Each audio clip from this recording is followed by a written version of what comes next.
கிறிஸ்து இயேசுவுக்குள் அன்பானவர்களே, இயேசுவின் ஆசீர்வாத ஊழியங்களின் மூலம் அன்பின் வாழ்த்துக்கள். கர்த்தர் இந்த வருடத்துல அற்புதமா 2 மாதத்தை கடத்தி வந்திருக்கிறார். இந்த 3வது மாதத்துக்குள்ள பிரவேசிப்பதற்கும் கர்த்தர் கிருபை தந்திருக்கிறார். இந்த மாதத்தின் வாக்குத்தத்தத்திற்காக தேவ சமூகத்தில் காத்திருந்த போது கர்த்தர் கொடுத்த வாக்குத்தத்த வசனம் ஏசாயா தீர்க்க தரிசன புஸ்தகம் 60வது அதிகாரம் 20வது வசனம். கர்த்தரே உனக்கு நித்திய வெளிச்சமாய் இருப்பார், உன் துக்க நாட்கள் முடிந்து போகும். ஒருவேளை கடந்த நாட்களில ஏதோ ஒரு துக்கம் யார் மூலமாகவோ ஒருவேளை நம்ம வாழ்க்கையில வந்திருக்கலாம். இந்த துக்கத்தின் மூலமா நம்ம வாழ்க்கை எப்பேற்பட்டதா மாறிவிடுகிறது அப்படின்னு நீங்க வேதத்துல பாத்தீங்கன்னா, ஒரு மனிதனுடைய துக்கம் அந்த மனிதனுடைய முக ரூபத்தையே மாத்திருமாமா. ஆனா இந்த துக்கத்தை கர்த்தர் எப்படி மாத்துகிறார் அப்படின்னா, உன் தேவனே உனக்கு நித்திய வெளிச்சமாகிற போது உன் துக்க நாட்கள் மாறி போகுங்கிறார். அதுல இந்த 20வது வசனத்தின் மேல் பகுதி சொல்லுகிறது. 20வது வசனம் சொல்றாரு, உன் சூரியன் இனி அஸ்தமிப்பது இல்லை, உன் சந்திரன் இனி மறைவாயிருப்பதும் இல்லை அப்படிங்கிறார். அப்ப தேவனுடைய பிள்ளைகளுக்கு என்று வெளிச்சத்தை கொடுக்கக்கூடிய ஒரு சூரியனையே தேவன் படைக்கிறார், ஒரு சந்திரனையே படைக்கிறார். இப்ப உலகத்தாருக்கு என்று சொல்லி வெளிச்சம் எனப்பட்டது ஒன்று இருக்குது, தேவனுடைய பிள்ளைகளுக்கு வெளிச்சம் எனப்பட்டது இருக்குது. தேவனுடைய பிள்ளைகளுக்கு சந்திரனை விட சூரியனை விட அதை படைத்த தேவனேவே வெளிச்சமா இருப்பாராமா. அப்ப இந்த வெளிச்சம் இல்லாததுனாலதான் நம்ம துக்கமா இருக்கிறோம். அந்த துக்கம் நம்மளுடைய வாழ்க்கையில அநேக நேரங்களில சமாதானத்தை இழக்க பண்ணுகிறது, வேலை இழக்க பண்ணுகிறது, சில போனா வியாதி கூட வந்து விடுகிறதாமா.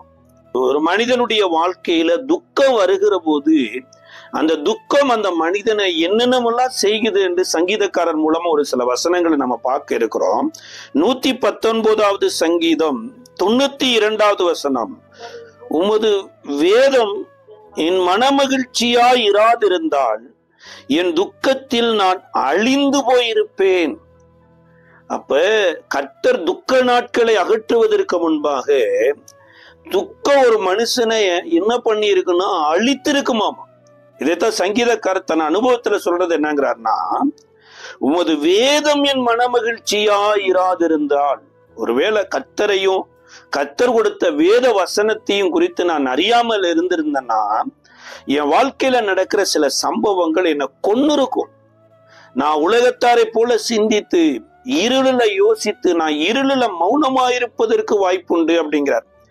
அதே 31வது சங்கீதத்தினுடைய 9வது வசனத்துல சங்கீதக்காரர் சொல்றாரு, எனக்கு இரங்கும் கர்த்தாவே, நான் நெருக்கப்படுகிறேன், துக்கத்தினால் என் கண்ணும் என் ஆத்மாவும் என் வயிறும் கூட கருகி போயிற்று. யோசிச்சு பாருங்க, கண்ணு கருகுது, அடுத்து ஆத்மா கருகுது, வயிறும் கூட கருகி போயிருக்குமா. ஒரு மனிதனுடைய வாழ்க்கையில துக்கம் எனப்பட்டது வருகிற போது கண் பார்வை கூட சரியா பார்க்க முடியாத ஒரு சூழ்நிலைங்க. கண் பார்வையோட கூட பரவாயில்ல, வயிறும் கூட சாப்பிட்றதுக்கே மனசு இல்லாம போய் விடுகிறது.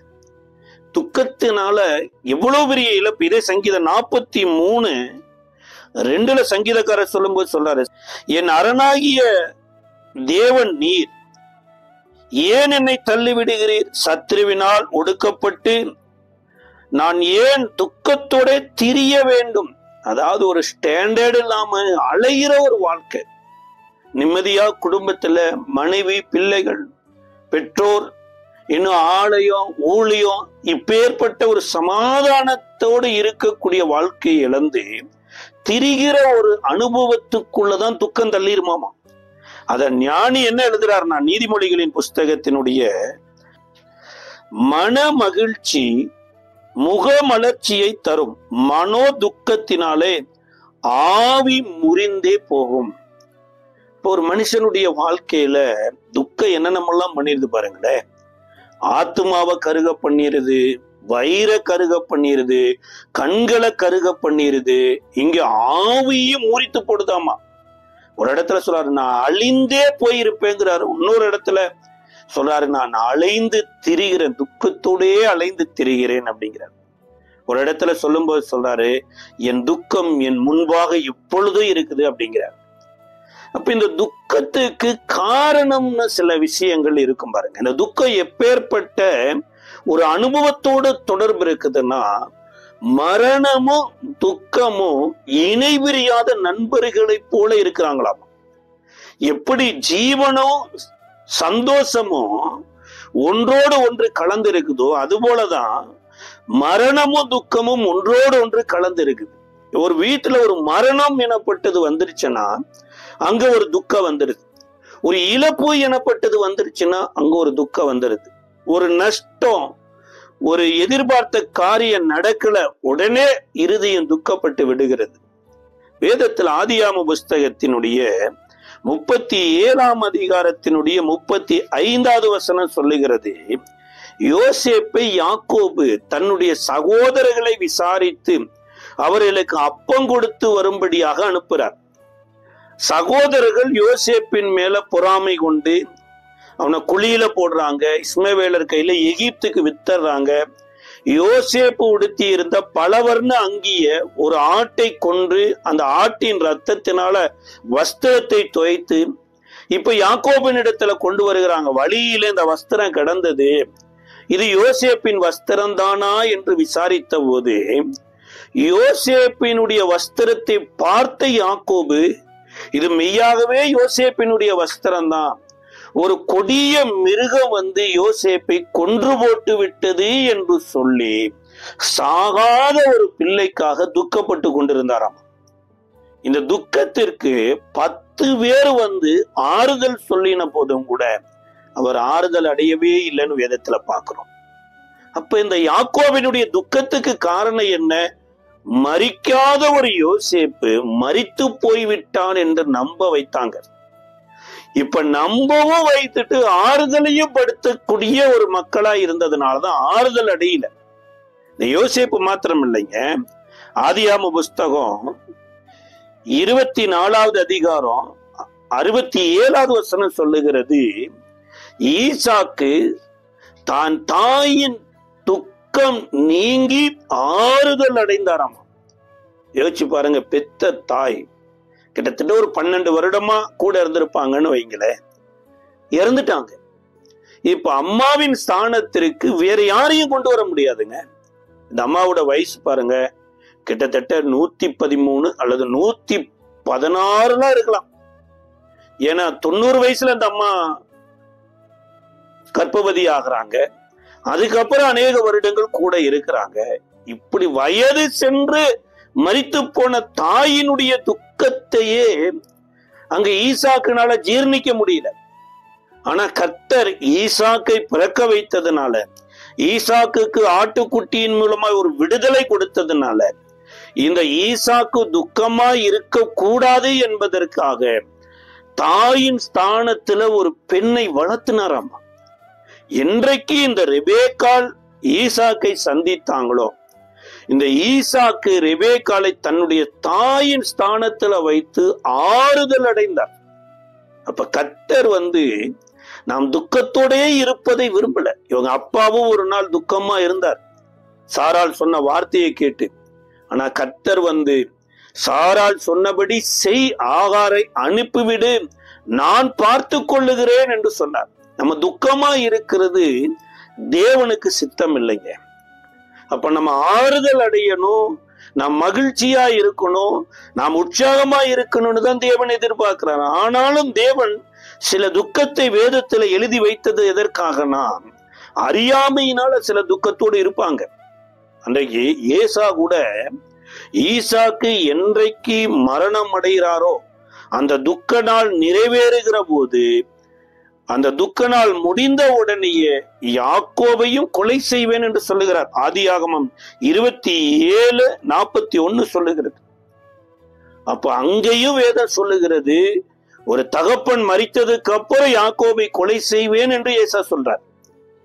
இந்த யாக்கோபு மரிக்கிற அந்த நாள்ல ஆதியாகமம் 50வது அதிகாரத்தினுடைய 4வது வசனம் சொல்லுதுங்க, எகிப்து தேசமே 40 நாட்கள் துக்கம் அனுசரிச்சாங்களாமா. அதற்கப்புறம் ஒரு இடத்துக்கு போறாங்க. 50வது அதிகாரத்தினுடைய 10வது வசனத்துல பின்னும் ஒரு இடத்துல போய் அநேக நாள் துக்கம் அனுசரிக்கிறாங்க. 50வது அதிகார ஆதியாகமத்தினுடைய யோர்தானுக்கு அக்கறையில் இருக்கிற ஆத்தாத்தின் போர்க்களத்தில் வந்தபோது அவ்விடத்திலே பெரும் புலம்பலாக புலம்பினார்கள். அங்கே தன் தகப்பனுக்காக 7 நாள் துக்கம் கொண்டாடினார்கள். அப்போ ஒரு மரணம், அந்த மரணத்தோடு கூட சில துக்க நாட்கள் அனுசரிக்கப்பட்டது. எகிப்துல 40 நாள், இங்க ஆத்தாத்தின் களத்துல ஒரு 7 நாள். இப்படி இந்த துக்க நாட்கள் எனப்பட்டது இழப்புக்கு பின்னாடி இருந்தது. ஆனா வேதத்துல கூட இஸ்ரவேலின் மக்களை கர்த்தர் சில பண்டிகை நாட்களையே செலிப்ரேட் பண்ணும்படி ஏற்படுத்தி இருந்தாரு. ஆனா அத பின்னாட்களில வந்த இஸ்ரவேல துக்க நாட்களாய் அனுசரிச்சுட்டாங்களாமா. இந்த கூடார பண்டிகை எனப்பட்டது இஸ்ரவேல் மக்களுக்கு இந்த பஸ்கா பண்டிகைக்கு முன்பாக அநேக நாட்கள் அனுசரிக்கணும் என்று தேவனை ஏற்படுத்துறார். ஒருவேளை அந்த கூடார பண்டிகை எந்த மனிதனாவது அனுசரிக்காம போயிட்டா அந்த மனிதன் கொலை செய்யப்பட வேண்டும் என்று சொல்லப்பட்ட இயேசுவின் நாட்கள்ல கூட கூடார பண்டிகை இருந்திருக்குதுங்க. யோவான் எழுதின சுவிசேஷ புஸ்தகம் 7ஆம் அதிகாரம் 2வது வசனம் சொல்லுது, யூதருடைய கூடார பண்டிகை சமீபமாயிருந்தது. இந்த பண்டிகையை அனுசரிக்காத மக்களை குறித்து சகரியா தீர்க்கதரிசி சொல்றார். சகரியா தீர்க்கதரிசன புஸ்தகம் 14ஆம் அதிகாரம் 19வது வசனம், இது எகிப்தியருடைய பாவத்திற்கும் கூடார பண்டிகையை ஆசரிக்க வராத சகல ஜாதிகளுடைய பாவத்திற்கும் வரும் ஆக்கினை. அப்ப எகிப்தியருடைய பாவத்தோடு கூட கூடார பண்டிகையை அனுசரிக்காத மக்களுக்கு வேலை வரக்கூடிய தண்டனையாமா. அப்ப இந்த கூடார பண்டிகையை ஏன் தேவன் அனுசரிக்க சொன்னார் என்று உபாகம புஸ்தகத்தினுடைய 31வது அதிகாரத்துல கூடார பண்டிகையில இந்த தேவனுடைய விருப்பத்தை நீங்க என்ன பண்ணணும், அறிந்து கொள்ளணும், இதை வாசிக்கணும், இதை கேட்க வேண்டும் என்று ஏற்படுத்தினார்.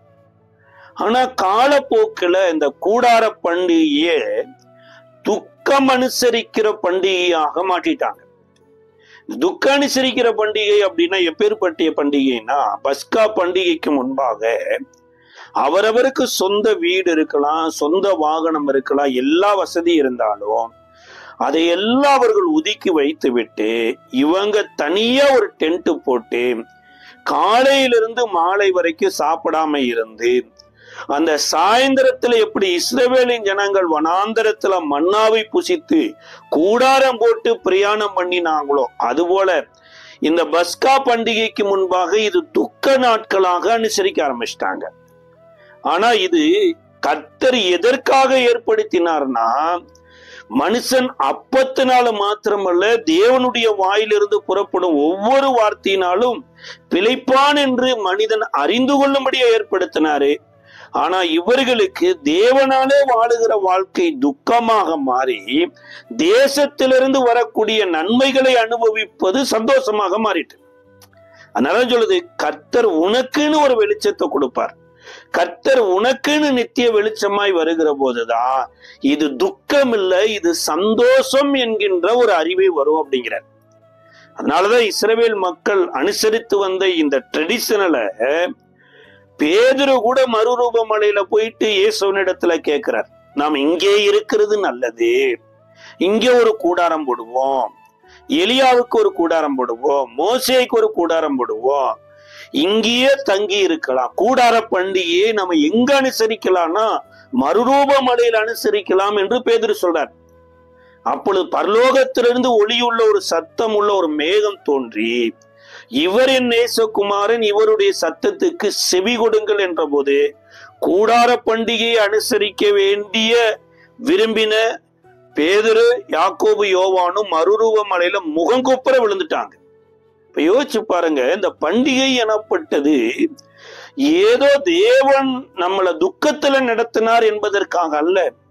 வேலையே கிடையாதுங்க, ஆகாரமே இல்லைங்க.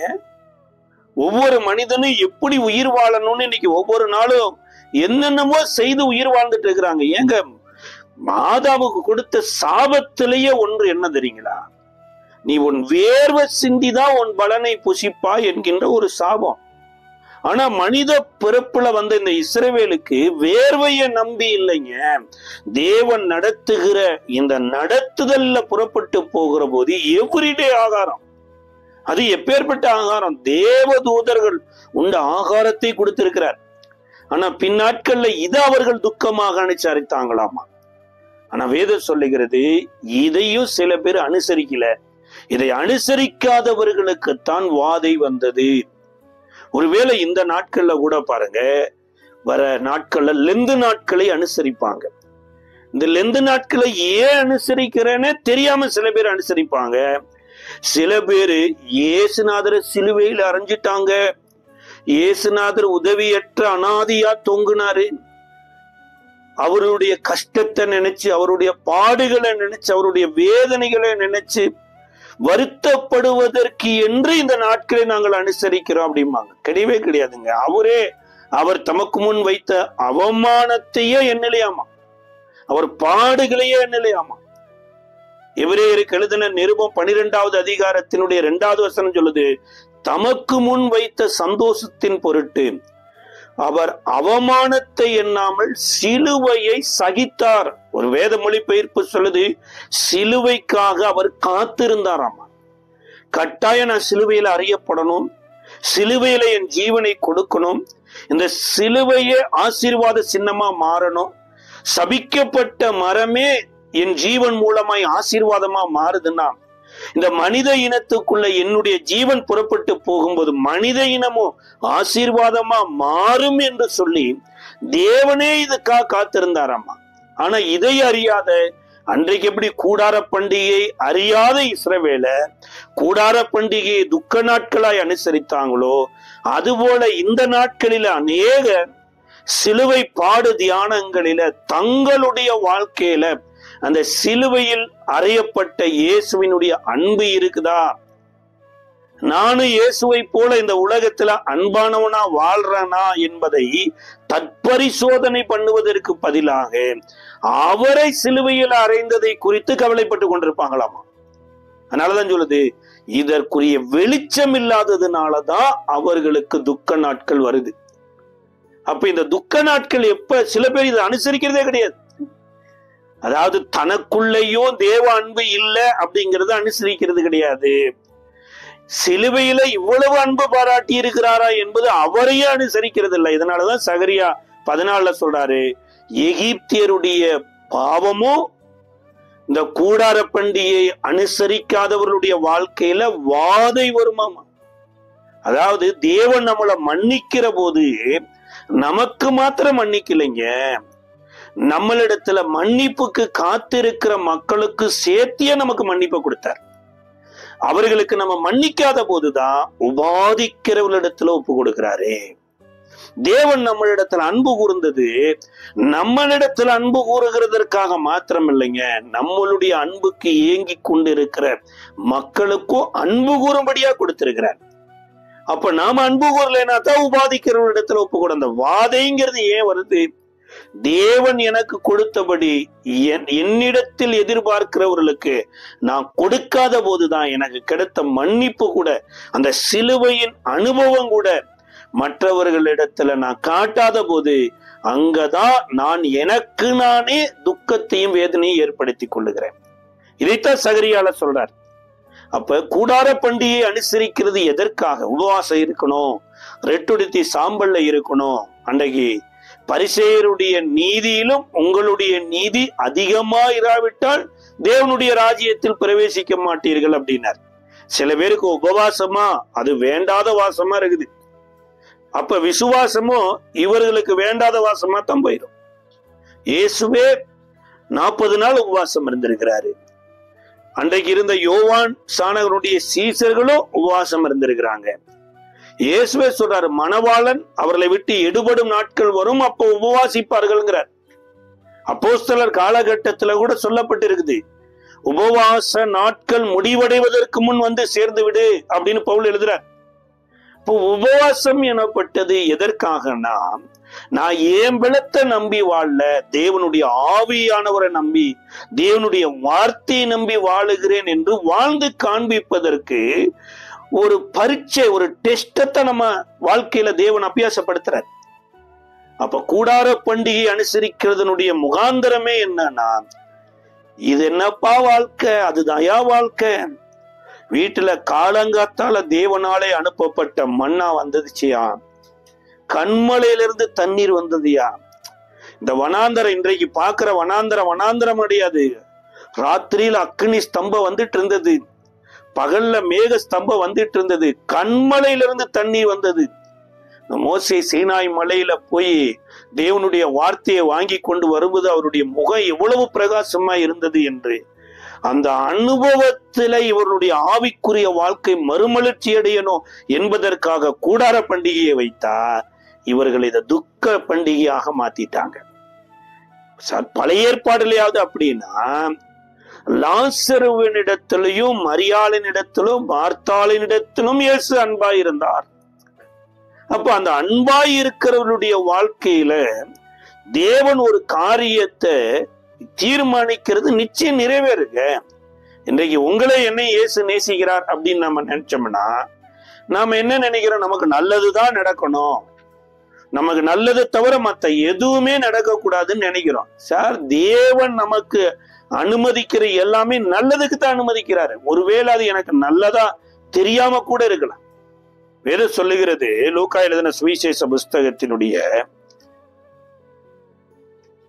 10வது அதிகாரத்துல, மார்த்தாள் மரியாள் லாசரு வீட்டுல ஒரு பிரேயர் மீட்டிங் நடக்குது. இந்த பிரேயர் மீட்டிங்க்கு வெளியில இருந்து ஒருத்தருமே வரல. இந்த பிரேயர் மீட்டிங்ல யார் இருந்தா, சொல்ல போனா லாசருவே அந்த மீட்டிங்ல இல்லைங்க. ஆனா இவர்களை நேசித்த ஆண்டவர், இவர்களுக்கு உபதேசத்தை கொடுத்த ஆண்டவர், இவர்கள் குடியிருக்கிற ஊரையும் நேசித்தாரு, இவருடைய உறவினர்கள் நண்பர்களையும் நேசித்தார். அப்ப இந்த ஊரோ இந்த உறவினர்களும் ரட்சிக்கப்படணுமா இருந்தா இந்த குடும்பத்துல தேவன் ஒரு காரியத்தை செய்யணும். அதை குறித்த யோவான் எழுதின சுவிசேஷ புஸ்தகத்துல 11வது அதிகாரம் 5வது வசனம் சொல்லுகிறது, இயேசு மார்த்தாளிடத்திலும் அவளுடைய சகோதரனிடத்திலும் லாசருவினிடத்திலும் அன்பாயிருந்தார். அப்ப அன்பாயிருந்த இவங்க வீட்டுல இன்னைக்கு எதிர்பாராத ஒரு துக்கம் வந்துருச்சு. துக்கம் மீன்ஸ் என்னன்னா, இந்த லாசரு டிசீஸ் ஆகிறாரு, வியாதி நாளுக்கு நாள் அதிகரிக்கிறது, மரணமே அடைஞ்சாரு, மரணம் அடைஞ்சு கல்லறையிலையும் கொண்டு போய் வச்சாச்சு.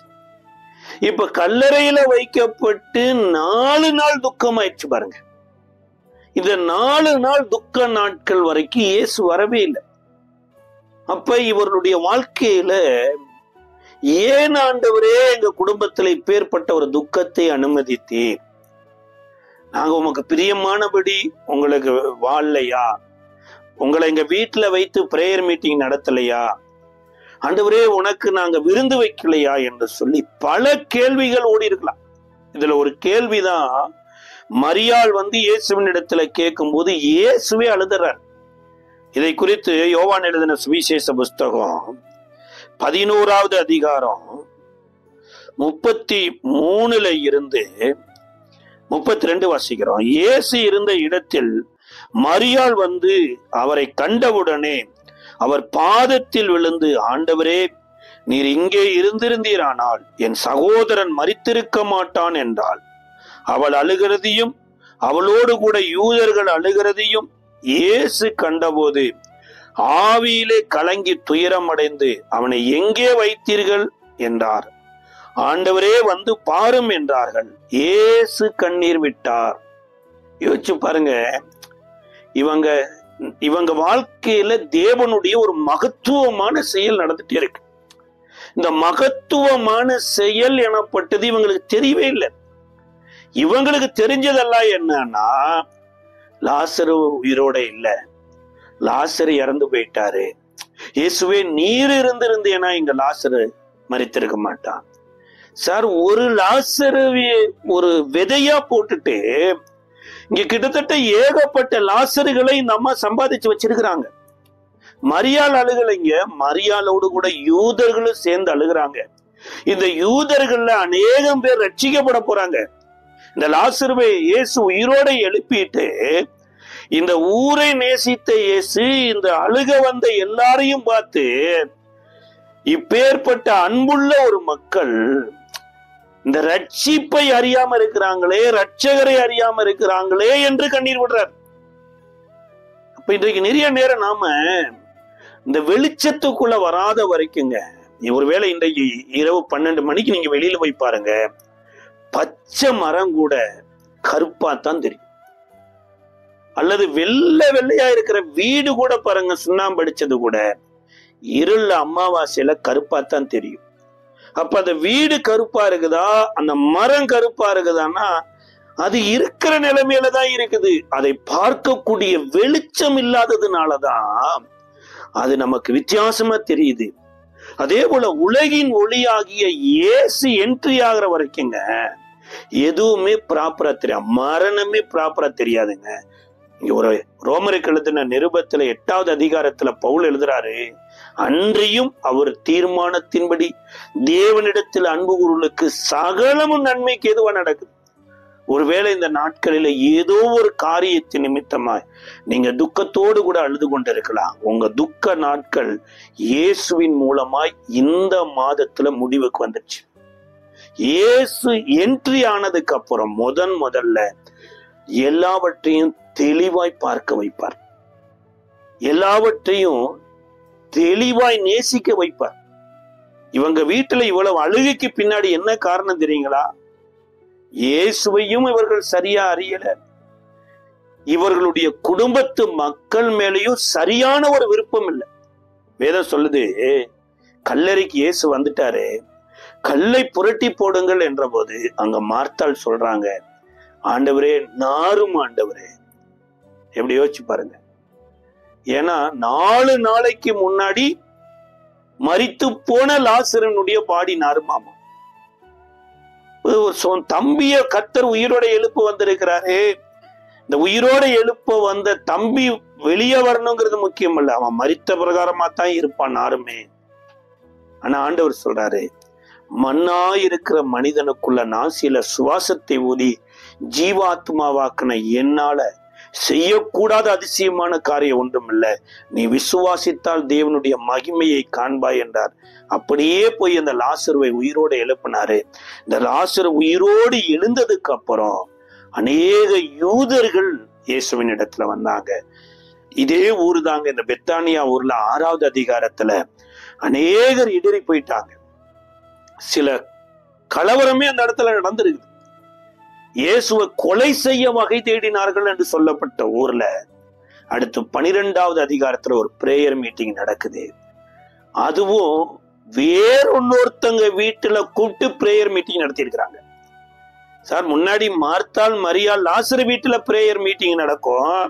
அந்த பிரேயர் மீட்டிங்ல லாசர் கூட அட்டெண்ட் பண்ண மாட்டாரு. ஆனா இப்ப வேறொருத்தர் வீட்டுல பிரேயர் மீட்டிங் நடக்குது. அந்த பிரேயர் மீட்டிங்க்கு லாசருவும் வர்றாரு, மார்த்தாள் மரியாளும் வர்றாங்க. மரியாள் வெளியேற பெற்ற பரிமள தைலத்தை கொண்டு வந்து உடைச்சி இயேசுவின் பாதத்துல பூசி அவங்கள வாசனைப்படுத்தினாங்களாமா. அப்ப கர்த்தர் நம்மளுடைய துக்க நாட்களை முடிக்கிற போது என்ன நடக்கும் தெரியுங்களா? தேவ மகிமை ஆங்காங்கே பரவி பாயும். இதை குறித்து ஏசாயா தீர்க்கதரிசன புஸ்தகத்தினுடைய 14வது அதிகாரத்தினுடைய 3வது வசனம் சொல்லுகிறது. ஏசாயா தீர்க்கதரிசன புஸ்தகம் 14வது அதிகாரத்தினுடைய 3வது வசனம்,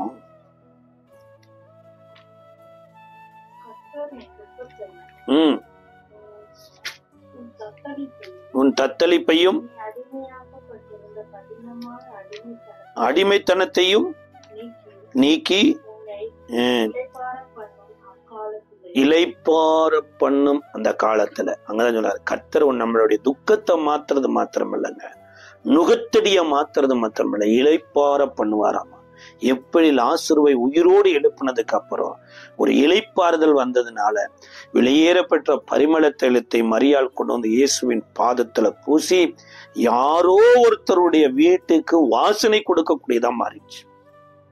அப்ப இந்த துக்கம் ஆண்டவர் நீக்கணுமா இருந்தா அந்த துக்கத்தை அவர் ஏற்றுக்கொள்ளணும். இதைத்தான் ஏசாயா 53வது அதிகாரத்துல சொல்றாரு, அவர் நம்மளுடைய துக்கங்களை ஏற்றுக்கொண்டார். அப்ப ஒருவேளை கடந்த நாட்களில் ஏதோ ஒரு காரியத்துல அறியாமையில துக்கத்துல இருந்திருக்கலாம், அல்லது கர்த்தர் உண்டாக்கி வைத்திருக்கிற அந்த செலிபிரிட்டி நாட்களை கூட ஒருவேளை மற்றவங்க தப்பா போதிச்சதுனால துக்கப்பட்டிருக்கலாம். அது ஏசு என்ன சொல்றாருன்னா, யோவான் 16ஆம் அதிகாரம் 20வது வசனத்துல, மெய்யாகவே மெய்யாகவே நான் உங்களுக்கு சொல்லுகிறேன், உலகமோ சந்தோஷப்பட்டு களிகூறும், நீங்களோ அழுது புலம்புவீர்கள், உங்கள் துக்கம் சந்தோஷமாக மாறும் அப்படிங்கிற. அந்த சந்தோஷமாய் மாறுகிற அந்த வேலையை எப்படி சொல்றாருன்னா, ஒரு கர்ப்பவதி ஒரு பிள்ளையை பெறுகிற போது அவ்வளவு துக்கப்படுறா, வேதனைப்படுறா. ஆனா பிள்ளையை பெற்றதுக்கு அப்புறம் அந்த துக்கத்தை அவள் நினையாள். இப்ப உலகம் அறியாமையில துக்கப்படுது, அது துக்கம் இருள் மாறவே மாறாது. ஆனா தேவனுடைய பிள்ளைக்கு தேவனுடைய வசனம் எனப்பட்ட ஒரு வெளிச்சம், இயேசு எனப்பட்ட ஒளி, பரிசுத்த ஆவியானவருடைய நடத்துதல் என்ற ஒரு அருணோதயம் நம்மளை சந்திக்கிற போது நாம நினைத்த நினைவுகளே நம்மளை தப்புன்னு சொல்லி கர்த்தர் மகிழ்ச்சியாக நம்மை நடத்துகிறார் என்கின்ற ஒரு அறிவு வரும். அப்ப உபவாச நாட்கள் எனப்பட்டது துக்க நாட்கள் இல்லைங்க, பண்டிகை கூடார பண்டிகை நாட்கள் எனப்பட்டது ஆகாரம் புசிக்காம வீடு இல்லாம வனாந்தரத்துல தங்குற அந்த வாழ்க்கை இல்லைங்க, வானத்தையும் பூமியை உண்டாக்கிய கர்த்தரோடு கூட செலவிடுகிற ஒரு நாளாய் மாறுகிறது. அதுதாங்க நாள். அப்ப துக்க நாட்கள் முடிந்து போகிற போதுதான் கர்த்தர் நமக்கு ஒரு இளைப்பாறுதலை கொடுக்கிறார். அப்ப எப்பொழுது துக்க நாட்கள் முடியுதுன்னா, கர்த்தரே உனக்கு நித்திய வெளிச்சமா இருப்பார். துக்க நாட்கள் முடிஞ்சு வச்சு, ஒருவேளை அறியாமையில யாக்கோபை போல உயிரோடு இருக்கிற யோசேப்புக்காக மரித்து போய்விட்டார் என்ற துக்கமா நீங்க இருக்கலாம். அப்படி இராதபடி கர்த்தர் என்னை நடத்தி வந்தாரே, ஒன்றுமில்லாத ஒரு சூழ்நிலையில கொள்ளிவாய் சர்ப்பங்களும் தேள்களும் உள்ள ஒரு பெரிய வனாந்தரத்துல இந்த வழியில கர்த்தர் இல்லாமல் வந்து எத்தனையோ பேர் மடித்து போன இதே பயணத்துல என்னை நடத்தி வந்தாரே என்று சொல்லி கர்த்தரை மகிமைப்படுத்தக்கூடிய மாதமாய் கர்த்தர் நமக்கு இந்த மாதத்தை மாற்றி தருவார். உங்க துக்க நாட்கள் முடிந்து போகும், கர்த்தர் உங்களை மகிழ்ச்சியில நடத்துவார். ஜெபிக்கலாமா?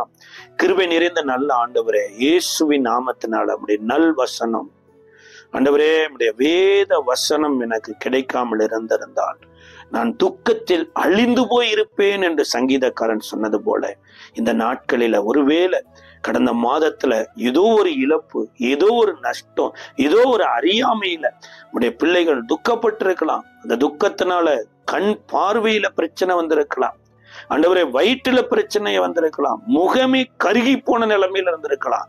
உம்முடைய முகத்தின் வெளிச்சம் பிரகாசிக்கட்டும் இயேசுவின் நாமத்துல.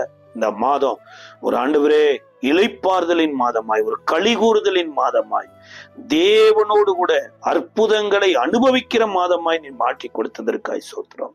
ஆசீர்வதியும் பலப்படுத்தும். இயேசுவின் நாமத்தில் ஜெபிக்கிறோம் நல்ல பிதாவே.